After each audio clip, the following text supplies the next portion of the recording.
na balita ngayong tanghali. Police Superintendent Marvin Marcos at mga kasamahan inaresto na kaugnay ng pagpaslang kay Albuera Mayor Rolando Espinosa Sr. PNP Chief Ronald De La Rosa inaming may palit ulo sa anti-drug operation upang makadakip ng malalaking drug suspect.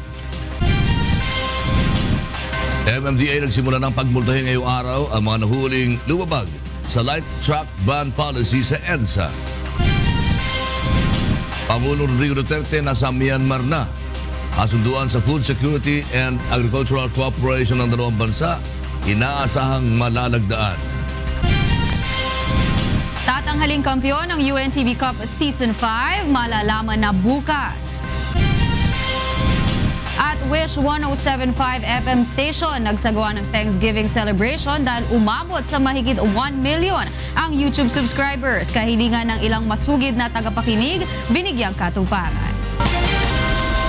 Inaresto na si Police Superintendent Marvin Marcos at mga kasama kaugnay ng pagkakapatay kay dating Albuera Mayor Rolando Espinosa Sr. Mula sa Kamkrame, may ulat si Grace Casin live.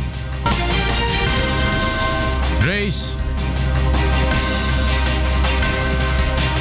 Floor, kinukuba mismo ni PNP Chief Director General Ronald De La Rosa na lumabas na ang warrant of arrest ngayong weekend laban kay dating CIDG Region 8 Director Police Senior Superintendent Marvin Marcos at sa 19 pang pulis na kasama nito.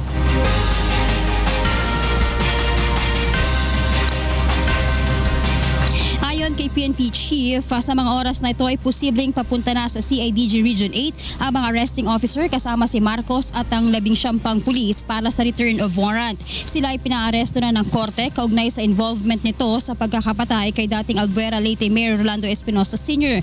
Buwan ng Disyembre na magsampa ng multiple murder charges ng NBI laban kay Marcos at 28 pulis na kasama nito. Agad ding sinuspindi si Marcos bilang direktor ng CIDG Region 8. November 5, 2016 naman ang masawi si Mayor Espinosa at ang drug suspect na si Raul Yap matapos ang umano'y shootout sa loob ng Baybay City Provincial Jail habang isinisilbi umano ng mga operatiba ng CIDG Region 8 ang search warrant laban sa mga ito. Narito ang ilan sa mga naging pahayag kanina ni PNP Chief Director General Ronald De La Rosa. At na-serve na ngayon doon sa CIDG na Region 8. 20 sila na nalabasan ng warrant of arrest for murder. Lahat sila ngayon accounted na doon sa CIDG na Region 8 at i-return na yung warrant sa court at they are just awaiting for court orders for their kung saan sila i-remand. Sabi nga kanina ni PNP Chief De La Rosa ay ongoing na rin ngayon ang investigasyon ng PNP Internal Affairs Service o IAS kaugnay naman sa kasong administratibo na nakasampa kay Marcos at sa mga kasama nito. Posible raw maglabas ng resulta ng investigasyon ang IAS ngayong darating na March 31. Floor? Grace Casin nagulat mula sa Camp Crame. At sa iba pa mga balita, inamin ni Philippine National Police Chief Ronald Bato Del Rosa na may nangyayari palit ulo sa ilang operasyon kontra illegal na droga upang makahuli ng mas malaking suspect. Wala pa rin sa Camp Crame, may ulat si Laya Ilagan live. Laya. Magandang tanghali sa iyo, Lakay. Mali ang version ni Vice President Leni Robredo sa tinatawag na palitulo at sinasabing hinuhuli ng mga pulis ang kamag-anak ng mga suspect kapag hindi na mga ito natagpuan ang kanilang target. Ayon kay PNP Chief Police Director General Ronald Bato de la Rosa, iharap sa kanya ang pulis na gumagawa ng ganitong modus upang mapanagot niya. Nilinaw din ng general na walang sulat na nakarating sa kanya mula sa ikalawang pangulo tulad ng sinasabi nito. Gayunman, inamin ng general na may nangyayaring palit ulo sa ilang operasyon ng PNP sa illegal na droga, ngunit malayong-malayo ito sa pagkakaintindi ni VP Leni. Ayon kay Bato, ang palit-ulong tinatawag ng PNP ay ipinapaturo nila sa nahuling suspect ang mastermind, supplier o ang drug lord kapalit ng pagpapababa ng kaso sa nahuling suspect. Pakinggan natin ang sinabi ni Chief PNP. Yung palit-ulo scheme na common practice ng police wherein ikaw nahuli kita, may drugs pusher ka, ngayon palit ulo, ilaglag mo yung sino yung supplier mo o sino yung drug lord na nasa taas. Kung masabi mo yan, hindi naman actually papalayain, depende na kung for a lesser offense, imbes na ang kaso ng section, section yung pusing? Imbes na section 5 yung pusing, your selling, ang magiging section 11 na lang, possession, mere possession. So, for a lighter offense, sige, pwede na itong lighter offense ang ikakaso ko sa'yo, basta sabihin mo sa akin kung sino yung source mo. Nilinaw ni Chief PNP na depende din ito sa bigat ng kaso ng nahuli nila o kung gaanong droga ang hawak ng nahuling suspect. Balik sa iyo, Lakay. Maraming salamat, Lea Ilagan, nag-uulat mula sa Camp Crame. Agad na nakipagkita si Pangulong Rodrigo Duterte sa may 200 Filipino overseas workers sa kanyang pagdating sa Myanmar kahapon. At narito ang report ni Rosalie Coles.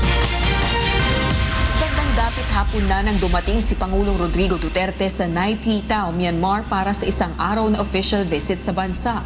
Matapos salubungin ng ilang Myanmar officials, agad dumiretso ang Pangulo sa Horizon Lakeview upang kumustahin ang mahigit sa 200 overseas Filipino worker sa isang Filipino community meeting. Karamihan sa mga ito ay taga-Yangon na 5 oras na bumiyahe upang makita si Pangulong Duterte ng personal. Sa kanyang public speech, muling binigyang diin ng punong ehekutibo ang prioridad ng kanyang administrasyon na paglaban sa katiwalian, iligal na droga at kriminalidad.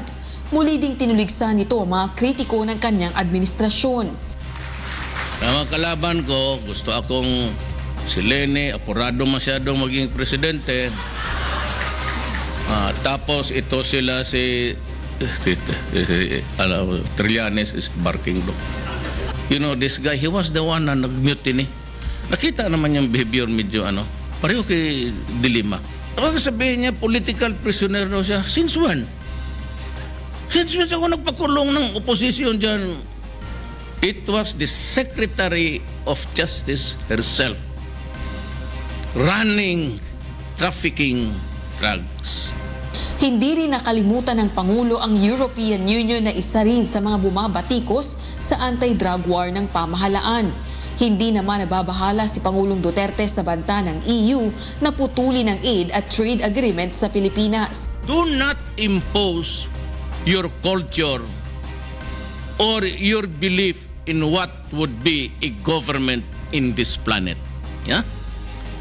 Do not impose on other countries, especially us. Ito noon, paborito nila itong mga ASEAN countries.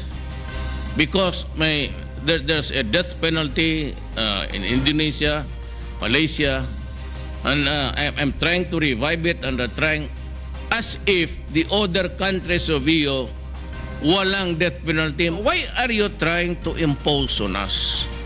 Why don't you mind your own business? Samantala, nagpasalamat naman sa pamahalaan ng Myanmar si Pangulong Duterte sa pagtanggap sa mga kababayan nating nagtatrabaho roon. Karamihan sa mga OFW sa Myanmar ay mga teacher, lawyer, engineers at humanitarian worker. Ayon kay Philippine Ambassador to Myanmar Alex Chua, noong nakalipas na national elections, mahigit 50% sa kabuoang bilang ng mga Pilipinong rehistrado ang bumoto kay Pangulong Duterte. Rosalie Coles, UNTV News and Rescue, Bangkok, Thailand. Matapos ang pagbisita sa Myanmar, magtutungo naman ang Pangulo sa Thailand. Inaasahan darating sa Thailand ang Pangulo ngayong hating gabi. Inaasahan na matutuon ang pagkipagpulong ni Pangulong Duterte sa mga opisyal ng Thailand sa lalo pang pagpapalakas na ugnayan ng dalawang bansa hinggil sa ekonomiya. Ang pagdalaw ng Pangulo sa Myanmar at Thailand ay kaugnay ng pagiging punong abala ng Pilipinas sa ASEAN Summit ngayong taon. Kalinsabay ito na ika-50 anibersaryo ng pagkakatatag ng Association of Southeast Asian Nations o ASEAN.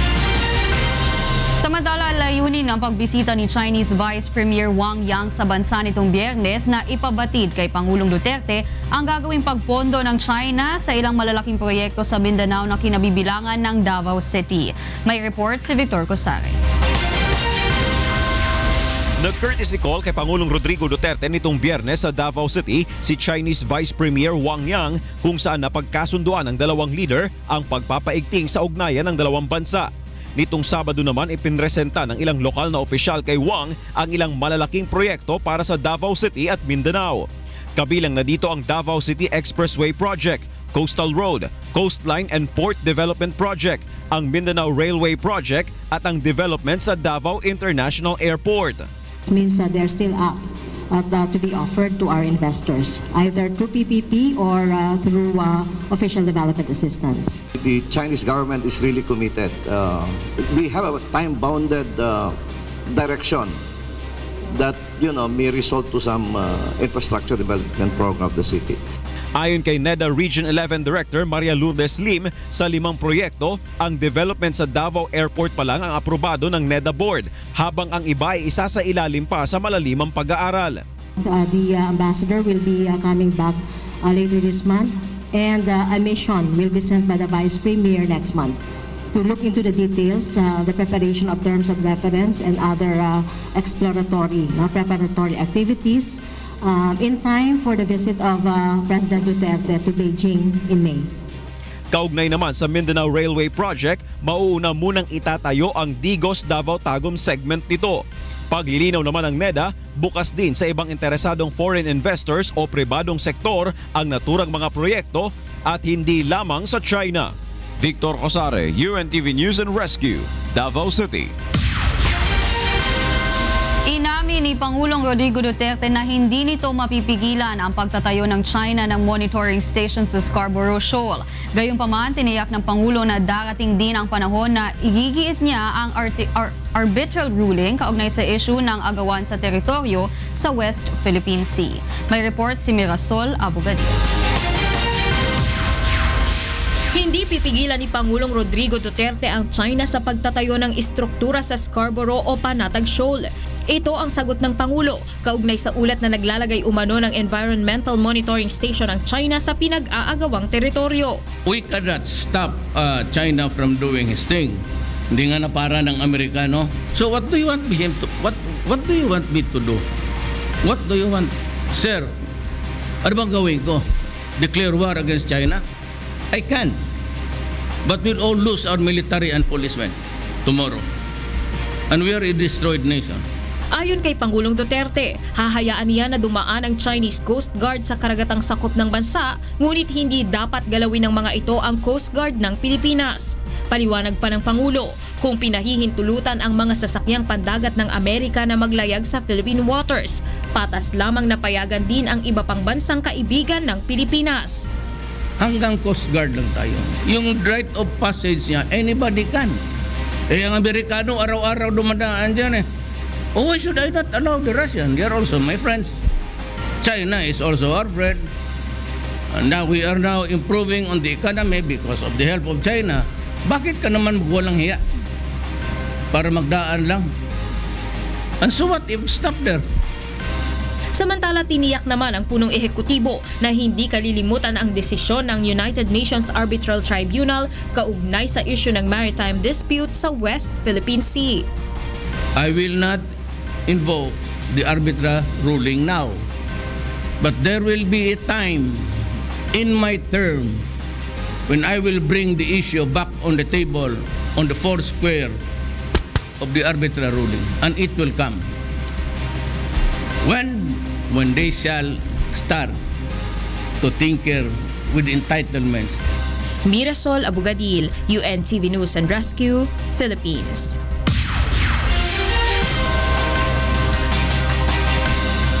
Sinimulan nang ipatupad ngayong araw ng Metropolitan Manila Development Authority na pagmultahin ng 2,000 piso ang mga lumabag sa light truck ban sa EDSA.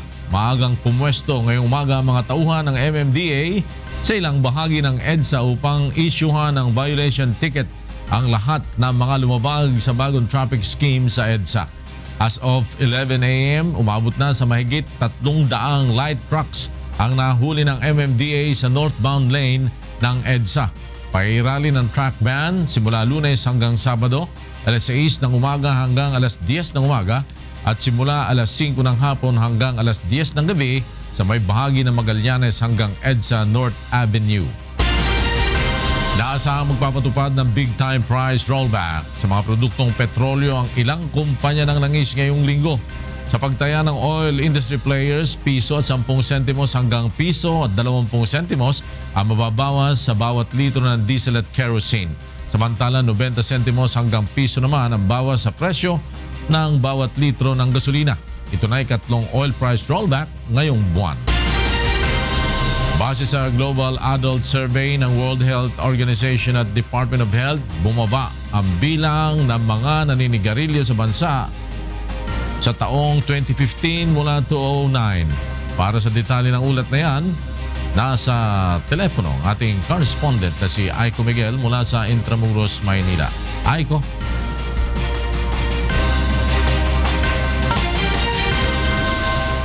Aiko. Yes, Flor, magandang tanghali. Mahigit 1 milyong mga Pilipino ang tumigil na sa paninigarilyo base sa ulat ng Global Adult Tobacco Survey. Base sa ginawang survey ng Department of Health at World Health Organization ng taong 2009 kumpara sa taong 2015, bumaba ng mula sa 17 million ng 15.9 million ang bilang ng mga naninigarilyo o smokers sa Pilipinas.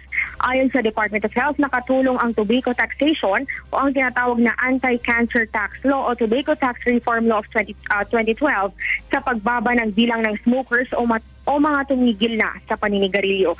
Nakatulong anya ang pagtaas din ng presyo ng tobacco products hindi lang para sa revenue collection ng Pilipinas, kundi para sa kalusugan ng publiko upang mabawasan na ang bilang ng mga tumatangkilik dito. Ang pagbaba ng bilang o mga tumigil na sa paninigarilyo sa Pilipinas ay itinuturing na isa sa pinakamalaking bilang ng pagbaba sa hawak na ulat ng Department of Health sa kasaysayan ng Pilipinas. Samantala, Flor, nasa lamesa na ng Pangulo ang kopya ng executive order ng nationwide smoking ban at nakatakda na itong pirmahan ng Pangulo pagdating niya galing sa Myanmar. Kumpleto na raw ang mga probisyon at pag-review sa EO para sa nationwide smoking sa bansa. Kapag napirmahan ng EO, asahan anya na tumaas palalo ang bilang ng mga titigil sa paninigarilyo, lalo na't ang graphic health warning law ay pinapatupad na sa bansa mula ng nakaraang taong 2016. Yan muna ang latest live mula dito sa Intramuros, Manila. Balik sa iyo, Flor. Aiko Miguel, nagulat mula sa Intramuros, Maynila. Tiwala ang Bangko Sentral ng Pilipinas na tataas ang dollar remittances ngayong taon. Ito ay sa dahilang pumalo sa mahigit na 2 billion ang dollar remittances nitong nakalipas na Enero kumpara sa kaparehong panahon ng nakaraang taon. Naritong report ni Monokson. Lalo pang tataas ang cash remittances ng overseas Filipinos ngayong 2017. Ito ang paniniwala ng Bangko Sentral ng Pilipinas matapos tumaas ng 8.6% ang cash remittances pagpasok ng taon. Batay sa preliminary data ng BSP, umabot sa 2.169 billion US dollars ang naitalang remittances nitong nakalipas na Enero, na mas malaki sa 1.997 billion dollars noong nakalipas na taon. Malaking bagay din ang naiambag ng mga Pinoy na nakabase sa mga oil-producing countries tulad ng Qatar na isa sa mga malalaking oil producers sa buong mundo. And we should also expect steady or stable demand for our overseas Filipino workers, okay? Particularly in the Middle East, the oil-producing, oil-exporting countries. Ayon pa sa BSP, maaari ring makadagdag sa dollar remittances ang paglaki ng business process outsourcing o BPO industry sa Pilipinas. It's the expansion that is a question. That's where the uncertainty is, whether they will expand or not. But I don't think they will pull out, but they will remain. Naniniwala naman ang BSP na nakatutulong ang kampanya kontra illegal drugs at krimen ng pamahalaan sa pagpasok ng mas maraming foreign investors sa bansa dahil malaking issue sa mga ito ang peace and order. Mon Hokson, UNTV News and Rescue. Sinuspinde ang administrador ng Philippine Coconut Authority na si Avelino Andal dahil sa umano'y katiwalian. At mula sa Quezon City, may report si Ray Pelayo live. Go ahead, Ray.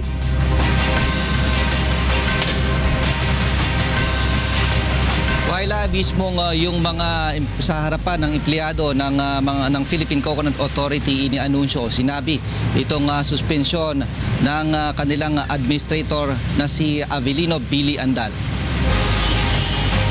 Sa flag raising ceremony kanina ay ayon kay Yusek Halmen Valdez ng Office of the Cabinet Secretary, sinabi nito na maraming nakarating na sworn statements at affidavits sa Philippine Coconut Authority Board na tungkol sa umano'y pangongolekta ng 1 pesos and 50 centavos per board foot ng mga coco lumbers sa Basilan at maging sa Mindoro, Marinduque at Quezon. Itinuturo umano sa mga sinumpaang salaysay ng mga tauhan din ng Philippine Coconut Authority na si Andal ang mastermind ng umano'y pangongolekta ng nasabing halaga. Bagamat maliit nila ang 1 pesos and 50 centavos per board feet o board foot ay aabot naman sa 70 milyong pisong ang halaga nito dahil nasa 400,000 coconut trees ang puputulin dahil sa epekto ng coco lisap. Kung kasali ka po sa iniimbestigahan, it follows na dapat wala kang access sa mga dokumentong pwede mong magamit. Pangalawa, nakatanggap po ang PCA ng sulat galing kay Bongo. Dahil po doon, nasuspend ang ibang tao sa OFAD. Yung mga tao po na yon, accomplices, accessories. It follows that the principal should be suspended. So may I repeat, this is not a penalty. This is to give way to a full-blown investigation. Mariin namang itong itinanggi ni Administrator Andal at kinwestiyon ito ang suspensyon ng board sa kanya. Hindi anya siya nabigyan ng sapat na pagkakataon upang ipaliwanag ang kanyang panig. Hindi rin anya kumpleto ang pirma ng mga miyembro ng board at ang mayroon pa nga siyang nakausap na napilitan lamang umano na pumirma doon sa resolusyon na siya ay sinususpindi. The decision was made unjustly and without considering the person involved. I was never presented any complaint. I was not given a chance to be heard. There was no board meeting.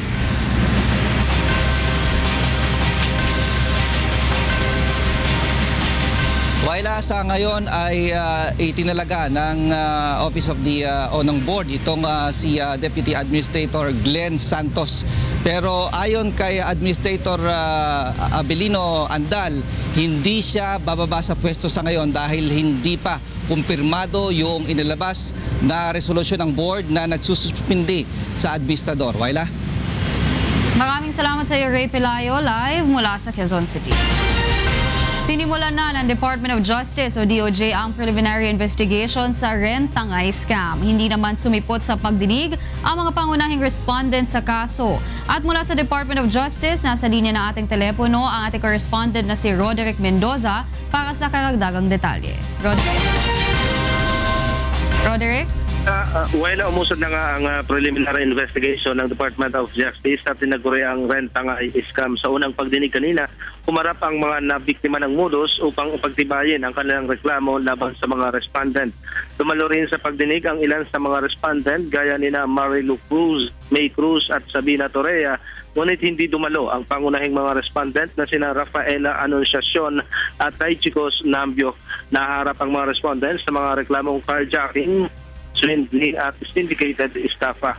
Pinag-iisipan naman ng isa sa mga nabiktima na iurong na ang kanyang reklamo laban sa isa sa mga agent. Ayon kay alias Cam, nabayaran naman ang renta sa kanyang sasakyan gaya ng napagkasunduan nila at nabawi na rin niya ang unit kaya't nais niyang wag nang maabala pa. Siyempre naman nabawi ko na may unit ko at yun lang naman ang ina-after ko dito, makuha ko yung unit ko. And wala namang naging atraso sa akin yung tao. Maging yung rental naman niya, binayaran niya naman. Kumbaga settle naman lahat. At talagang yung unit lang talaga in-after ko dito. Itutuloy ng DOJ ang preliminary investigation sa March 31 para sa pagsusumite ng counter-affidavit ng mga respondent.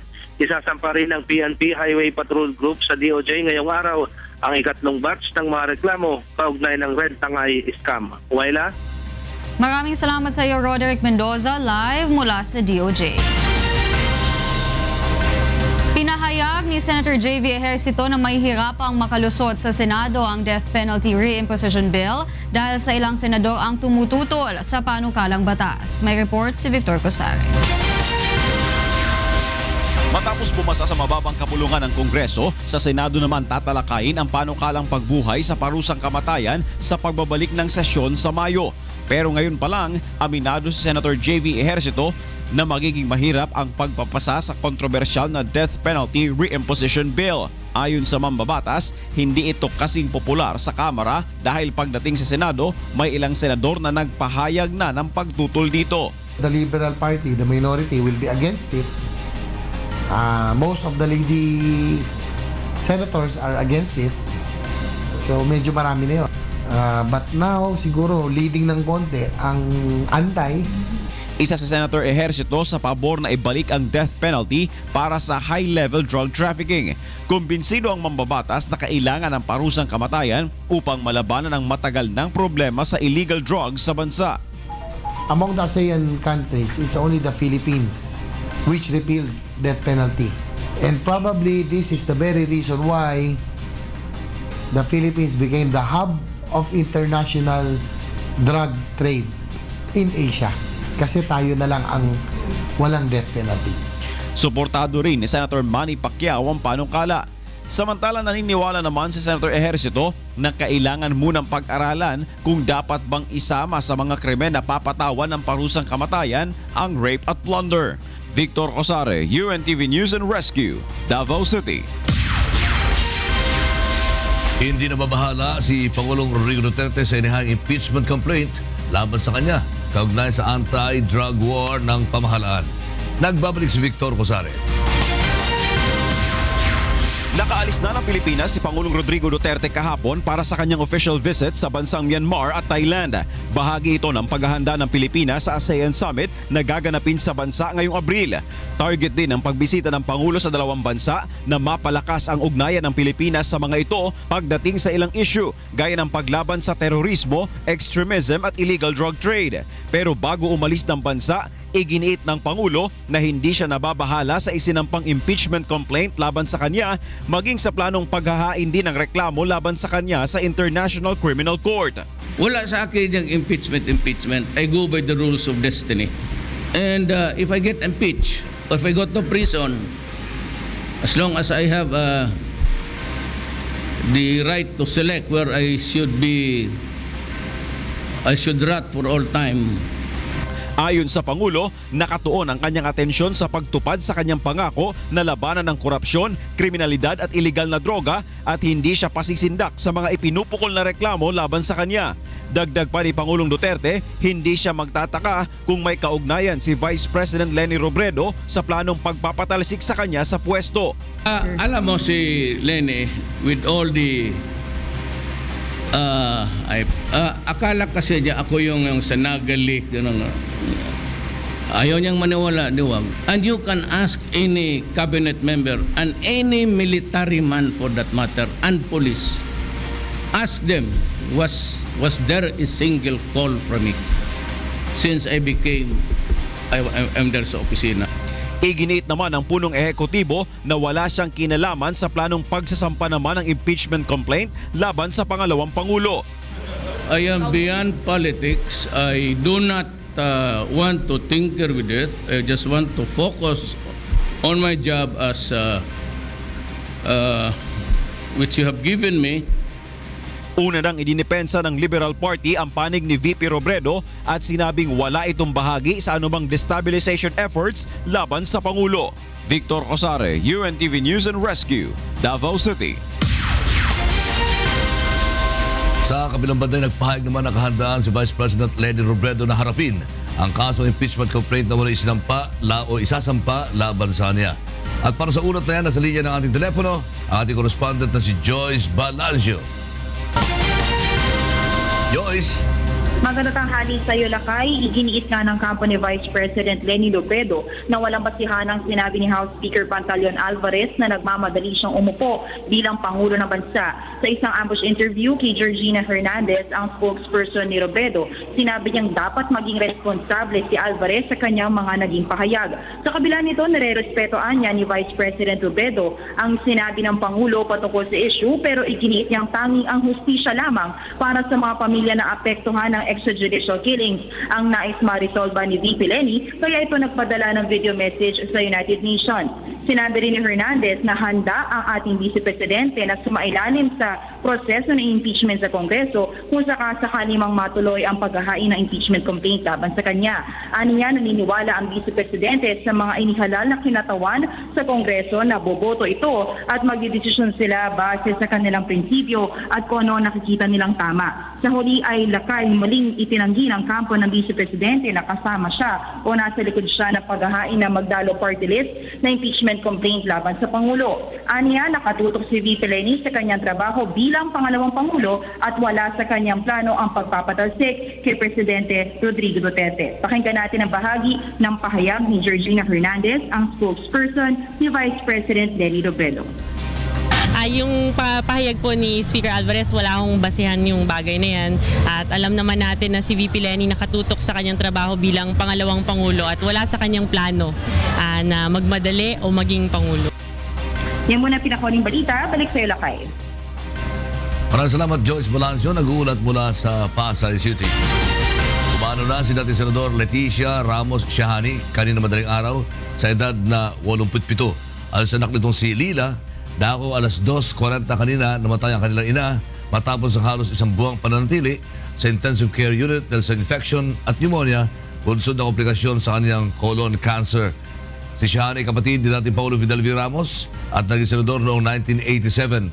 Kamakailan lamang ay tinalaga siya ni Pangulong Digong Duterte bilang isa sa mga board member ng Manila Economic and Cultural Office sa Taiwan. Nagpabot na ng pagkikiramay ang palasyo sa pagkamatay ni Shahani. At yan naman, alamin natin ang mga balita mula sa iba't ibang panig ng Pilipinas. Ihatid na ating kasambahay na si Deb Riveral mula sa Cebu City. Mayong to, Deb! Yes, daghang salamat Lakay ug mayong udto sa atong mga kasangbahay. Aniya na mga balita gikan sa nagkalain-laing dapit sa Pilipinas. Naglusad og anti-smoking campaign ang lokal nga kagamhanan sa tuburan sa Cebu isip pakighiusa sa kampanya sa Department of Health nga may paimplementar ang nationwide smoking ban. Kini ang report ni Gladys Tuwabi.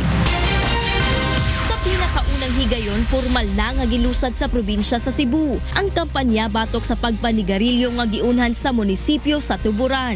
Kini aron ipakita ang suporta sa lokal nga kagamhanan sa plano sa Department of Health nga mapatuman ang nationwide smoking ban sa nasud. Isip bahin sa kampanya, magbuhat og information dissemination ang lokal nga kagamhanan aron ipaabot sa publiko ang peligro nga dala sa pagpanigarilyo. Susama sa delikado nga sakit ug posibleng kamatayon dili lang sa usa ka tawo nga nanigarilyo, kundi apil sab ang mga makasimot sa aso niini o ang gitawag nga second-hand smoker. Nagsisigarilyo po ako for 32 years, no? Pero huminto ako at age 49. Hinihingal ako. So doon lang, sabi ko sa sarili ko, itigil ko yung pagsisigarilyo ko dahil ito siguro yung sanhi. Sa bayan namin siguro dahil tumigil kasi ako dahil doon sa pagmamahal ko sa bayan namin. Idusosab ang pagpasa sa smoke-free ordinance sa munisipyo nga magdili sa pagpaninda og mga sigarilyo sa mga tunghaan o pasilidad nga adunay mga menor de edad. Pagbutang og mga designated smoking area nga anaa sa 10 metros ang gilayon gikan sa mga entrance o exit points sa agianan sa mga tawo. Og paggama og smoke-free task force nga motabang sa pagmonitor sa pagpatuman sa ordinansa. Ang bisan kinsang musupak niini kay mumulta og di moubos sa 200 sa una nga dili pagtuman og posible nga mapriso sa dili mulapas sa 30 ka adlaw sa ikatulong dili pagtuman niini. Let's all be work together nga makonvince gud nato ang tanan nato nga katawhan, no? Especially of course kung ikaw ang mayor, ikaw gud ang pinakakuan nga leader, so maayo gud ikaw ang lead. Gladys Tuwabi, UNTV News and Rescue, Cebu. Optional na nga gilusad sa Central Luzon ang short-term treatment regimen sa drug-resistant tuberculosis. Matod sa Department of Health, imbis taman sa duha ka tuig nga pagtambal, pwede na kining mapamubo sa siyam ra ka buwan. Ani ang report ni Joshua Antonio. Minukit na lang kini mga libo rin Pilipino maki-drug-resistant tuberculosis inyang 2016, iba't kin dating 4,063 inyang 2015 agpangkin tala ni Department of Health. Ing drug-resistant TB metong yang klase ni tuberculosis, na makibat ka rin talagang panulukin TB bakterya.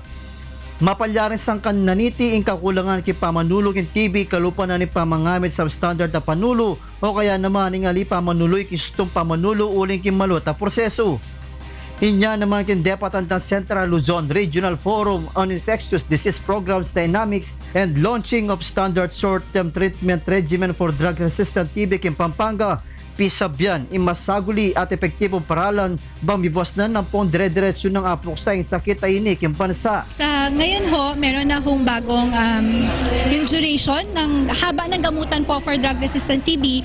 No, instead na 18 to 24 months ho, ngayon ho, 9 to 11 months na lang ho. So mas pinaiksi po yung gamutan po. 7 drugs sa unang 4 na buwan. Pero sa after intensive phase o yung tinatawag nating continuation phase ho, no, after natanggal na ho yung turok, 4 na uri ng gamot na lang ho ito. So from 7 magiging 4 ho. Patseki naip ni pasyente kay bat ning siya mabulan na pamanulo, dumalan niya pamurin iti king amanduandang post-treatment follow-up nung no ka rin pasiba yung pagmasusyan ding lawen king balang ka na mabulan ang pong banten ing kayang kalusugan.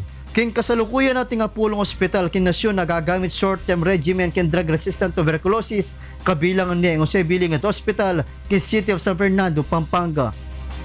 Joshua Antonio, UNTV News and Rescue, Pampanga. Usa ka journalist ug artist ang gihatagan og pinakataas nga pasidungog nga gihatag sa Davao City Government sa mga molupyo sa dakbayan. Si Janice Enhentes sa maong balita. Gila sa lokal na panggamhanan nga usa ka dato bago award karong tuiga ang visual artist na si Ray Mujahid Ponce Milan ug ang editor-in-chief sa pahayagang Mindanao Times nga si Amalia Cabusaw. Ang dato bago award ang pinakataas nga pag-ilang nga gihatag sa lokal nga kagamhanan sa mga residente nga nakahatag og talagsaong kontribusyon sa syudad. Nahimong simbolo na sa Davao City ang pipila ka mga obra ni Milan na mailhan usab sa tawag nga kublay ug nagapahigayon sab kini og art workshop ug exhibits para sa mga bata. Giilasab ang kontribusyon ni Cabusaw sa pag-uswag sa abilidad sa mga kabatan-unan, kababainhan ug mga lumad. And I couldn't quite believe that I was given this award. But this is not only for me, this is also for you, for all of us na nasa Median. And hopefully, we will have I'll do more trainings. Sumala sa Dato Bago Council, dili sayo ng pagpili og mahimong Dato Bago awardee tungod kay moagi pa kini sa hugot nga screening process. Karong tuiga, napulo ang nahimong nominado apan duha lang ang napili. We have a search committee and incognito ang search committee, and they're the ones who really make sala-sala and screen our nominees. This is very important, very significant because the city government has decided to recognize the outstanding contribution of our Davaoeños, of our Davao residents, for all that they have done in various fields of endeavor. Usa pa si Milan og Cabusaw, 155 na ang natagaan og Dato Bago Award, lakip ang inahan ni Pangulong Rodrigo Duterte nga si Soledad ug si Secretary Jesus Doreza. Janice Enhente, UNTV News and Rescue, Davao City. Mga balitang atong gitutukan gawas sa kauluhan. Gikan dinhi sa Cebu City, ako si Debre Viral. Maayong udto. Salamat, Debre Viral mula sa Cebu City. Susunod, Malacanang, Camaao at PNP responders magtutuos bukas para sa corona ng UNTV Cup Season 5. Wish 107.5 FM nagsagawa ng Thanksgiving celebration para sa mahigit 1 milyon nilang YouTube channel subscribers. At sa ating serbisyong kasangbahay, munting pangarap ng isa nating kababayan na magkaroon ng maliit na puhunan, binigyan katuparan ng UNTV at ng MCGI.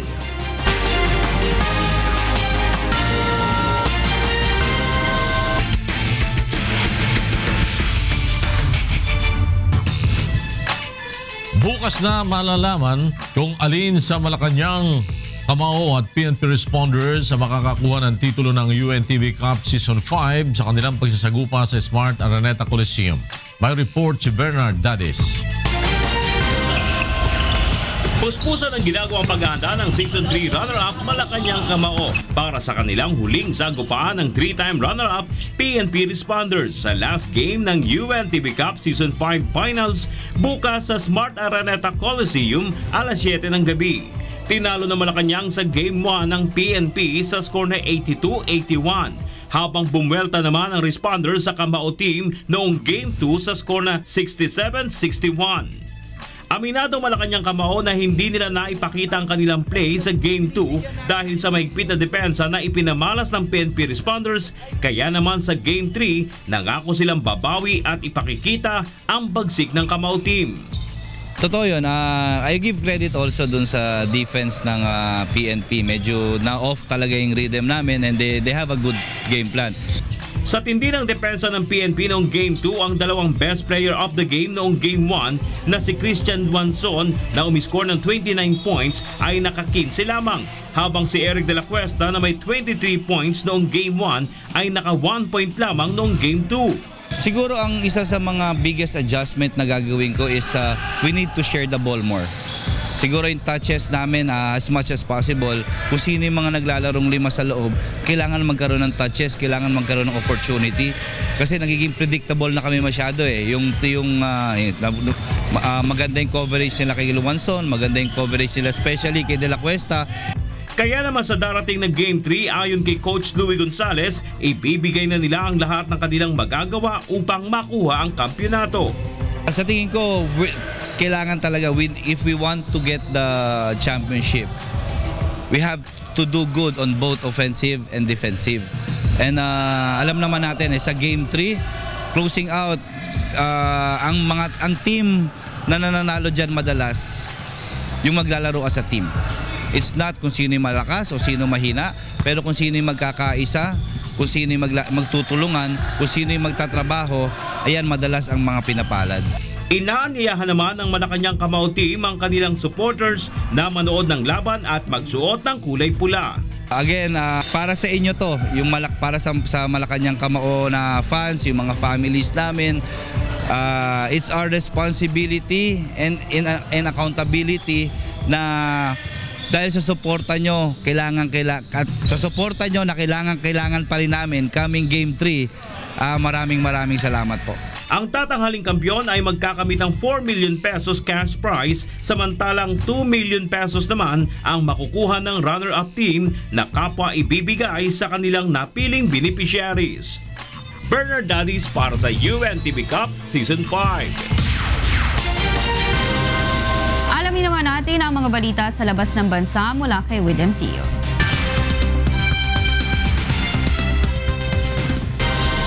And in other news, lawmakers in Canada believe that the proposed 20% tax on sugary beverages will help reduce the number of overweight or obesity in the country. Sheila Reyes reports. Increased taxes on sugary drink manufacturers may lessen obesity rates here in Canada. According to a study from the University of Waterloo, around 600,000 cases of obesity can be prevented in the span of 25 years, and more than 13,000 lives can be saved if a 20% tax is imposed on makers of sugary drinks. Excess consumption of high fructose beverages such as soda, energy drinks, coffee, and flavored water is a cause of obesity and increased numbers of overweight Canadians. I do think that the tax on sugary products is a good idea. It might dissuade some families when they are shopping for the week to look at their budget and maybe choose healthier options if they can save a little bit of money. It may work in a little bit, but then again, it might force people to go underground. They might butt us up, but then again, maybe they won't.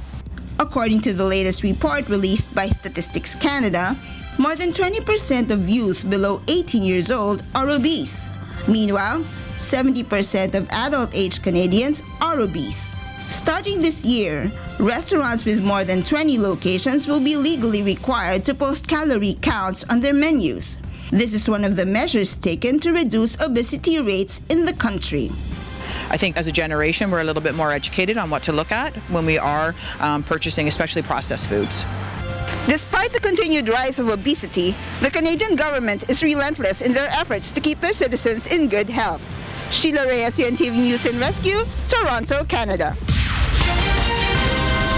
And those are the stories making headlines around the globe. Back to you, Wyla.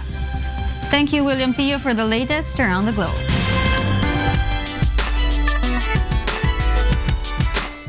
Kasabay ng Thanksgiving celebration para sa mahigit 1 million YouTube subscribers ng Wish 107.5, dinupad din ng Wish FM ang kahilingan ng ilang mga masusugid na tagapakinig ng estasyon. May report si Monokson. March 11 ang opisyal na maabot ng Wish 107.5 YouTube channel ang target na 1 million subscribers.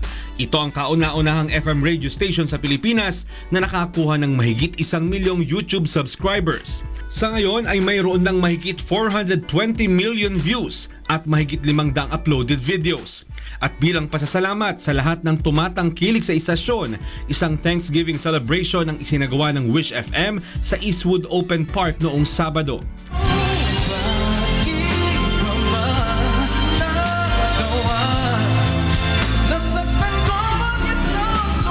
Kabilang sa mga performer sa A Million Thanks for the 1 million subscribers ang mga sikat na OPM artists na sina JR, Chris Lawrence, Luke Mijares, TP Dos Santos, Lucky Robles, Fifth Gen, Francis Lim at JBK.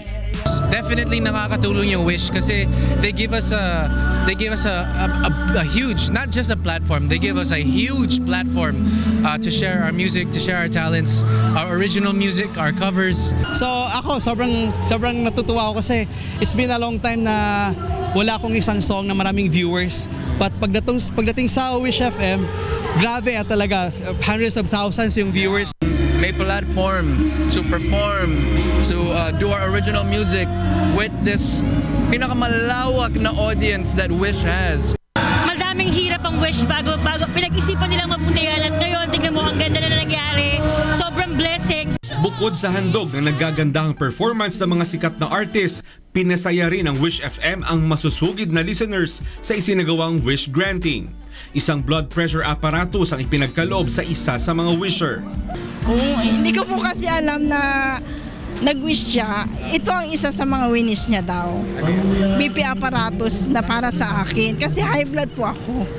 Gusto niya i-monitor lagi yung BP ko. Natupad naman ang hiling na simple birthday celebration package ng Abaygar couple para sa kanilang anak.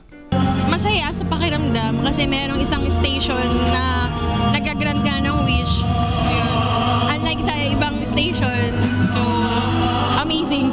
Binigyan naman ng school supplies ang dalawang anak ni Aling Cecil Gutierrez. Bukod pa rito ang ipinangakong tulong sa pagpapagamot ng kanyang sakit sa bato. Na-surprise po ako kasi surprise po talaga yun. Hindi ko po talaga inaasahan po na sana may yung po makatulungan po ako. Hindi po ako makapaniwala.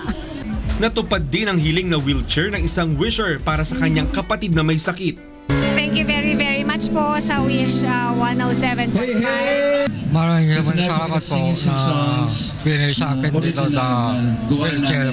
Na pinaghirapan namin para sa inyo lang ito. Masalamat po. Samantala, isa namang bagong proyekto ang inihahanda ng Wish 107.5 upang mabigyan ng pagkakataon ng marami pang Pilipino na maipakita ang kani-kanilang talento sa pag-awit. Pero dito sa Discovery Mobile Studio, sila yung mga amateur, mga new Filipino singers na dadali natin sa stardom. Kaya bibigyan natin sila ng pagkakataon para sila ay matuklas, ma-wish cover. Ang Discovery Mobile Studio ay nakatakdang umikot sa iba't ibang lalawigan sa bansa. Mon Hokson, UNTV News and Rescue, Quezon City.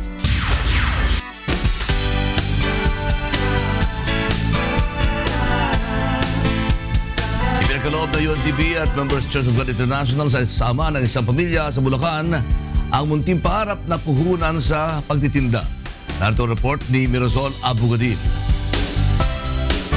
Mula sa Real, Quezon, lumipat ng San Jose del Monte sa Bulacan si Mang Cesar Ogie Estramadura dahil sa pakiusap ng isang kaibigan na maging tagapagbantay o caretaker ng lupa. Kapalit nito, maaari niyang gamiting pangkabuhayan ang mga maaaring pagkakitaan sa